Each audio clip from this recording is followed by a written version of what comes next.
მოგესალმებით ბატონო შალვა, მადლობა გადაცემაში მონაწილეობისთვის. მოგესალმებით, მესალმებით თქვენ მაყურებელს, მადლობა ჩართვისთვის. ბატონო შალვა, არჩევნებამდე 3 დღე რჩება, რომ შეგვიფასოთ წინასაარჩევნო გარემო და ასევე როგორ ჩაიარა თქვენმა წინასაარჩევნო კამპანიამ, რამდენად აქტიურად ხდებოდით ამ მრჩეველს.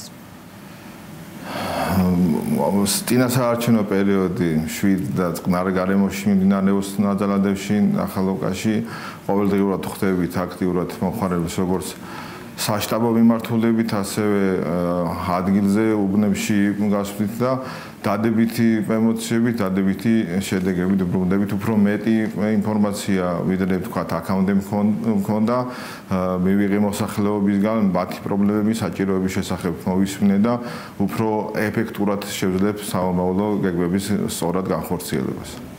ბატონო შალვა, თქვენ მათი პრობლემები ახსენეთ და მინდა კითხოთ ასევე ერთი მიმართულება ნაძალადევის სპეციფიკური რაიონია, როგორც ვიცით, უხვინალექისა და წვიმის დროს ხშირად იქნება რაიონში პრობლემები. როგორ გეგმავთ ამ პრობლემის მოგვარებას და თუ გაქვთ უკვე შემუშავებული გეგმა? ამასთან დაკავშირებით იცით თქმა შემიძლია მოგახსენებთ, რომ ნაძალადევი ძველი უბანია, კომუნიკაციები ძალიან ადრეა გაკეთებული და მოწყობილი.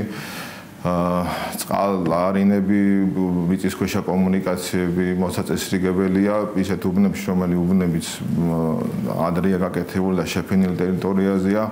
მე ამასთან დაკავშირებით მქონდა კომუნიკაცია და შეხვედრა კერძო კომპანიებთან, იმიტომ რომ გამგეობა და მუნიციპალიტეტი მზად არის ამისთვის, რომ აღნიშნული საკითხი მოაწესრიგოს და გააკეთოს, თუმცა კომუნიკაციები თუ არ შეიცვალა და კერძო კომპანიამ ყველაფერში არ გამოყვა, მარტო გამგეობა ამ ყველაფერს ვერ შეძლებს. მე დაპირება მივიღე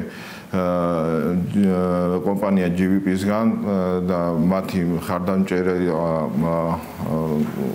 დამიფიქსირდა იმ საკითხთან დაკავშირებით, რომ ძველ უბნებში რეკომენდაციის საშუალებების მიხედვით გამგეობას შეყვება როგორც ავარიულ მდგომარეობაში გზის რეაბილიტაციაზე, ასევე სრული კომუნიკაციების გამოცვლის შემთხვევაში. ბატონო შალვა, შეხვედრების დროს სხვა რა პრობლემებზე აკეთებენ აქცენტს ადგილობრივები, რა არის მათი მოთხოვნები და საჭიროებები?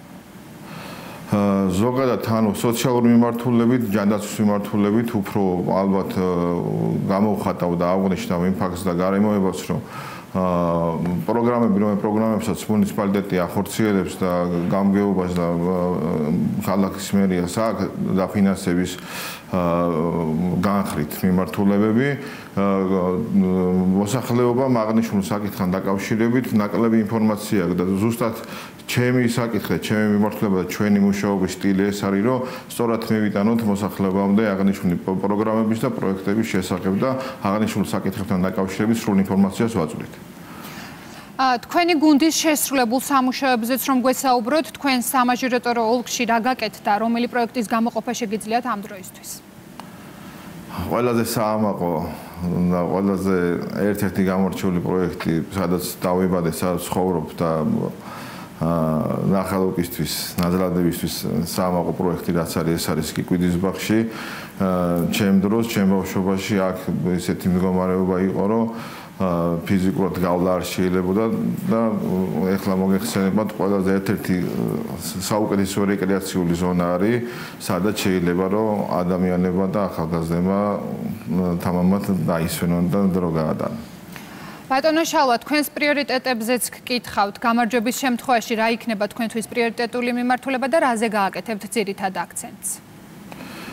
პრობლემების მე მოსახლეობისგან მოვისმენ და ჩემი საკუთარი თვალით ვნახე, მე ვიქნები ჩემი უბნის, ჩემი ნახალოყელების, ნაძალადელების ხმა იმ საკითხთან დაკავშირებით, რომელიც საკითხებიც აწუხებს მოსახლეობას.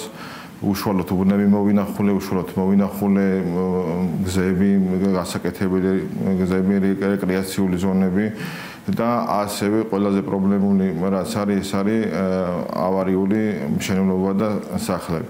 მოსახლეობის სრული მხარდაჭერა თუ იქნება მუნიციპალიტეტთან და მთავრობასთან იმასთან დაკავშირებით, რომ კახა კალაძის პერიოდში რომელი პროგრამა შეიქმნა, ეს არის ჩანაცვლების პროგრამა.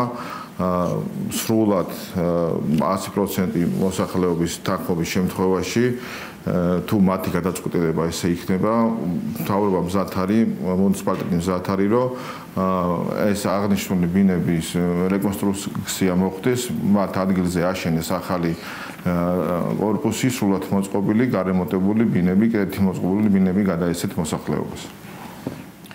გასაგებია და ბოლოს რატომ უნდა დაუჭიროს მხარი ამ მომრჩეველმა ქართულ ოცნებას და ნაძალადევის მოსახლეობამ კონკრეტულად ჩალვა მაისურაძეს?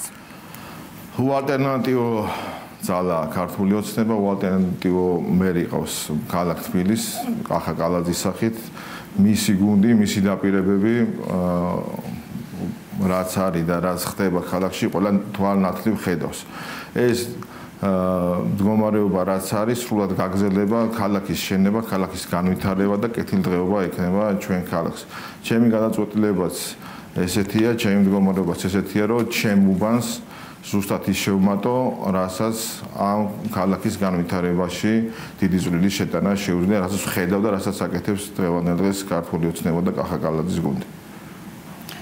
მადლობა ბატონო შალვა, თქვენ უსმენდით ნაძალადევის რაიონის მაჟორიტარობის კანდიდატს შალვა მაისურაძეს, ამით კურიერი დასრულებულია. მე დღეს ამით გემშვიდობებით, თქვენ კი ყველა სიახლეს გაიცანით რუსთავი 2.j-ზე.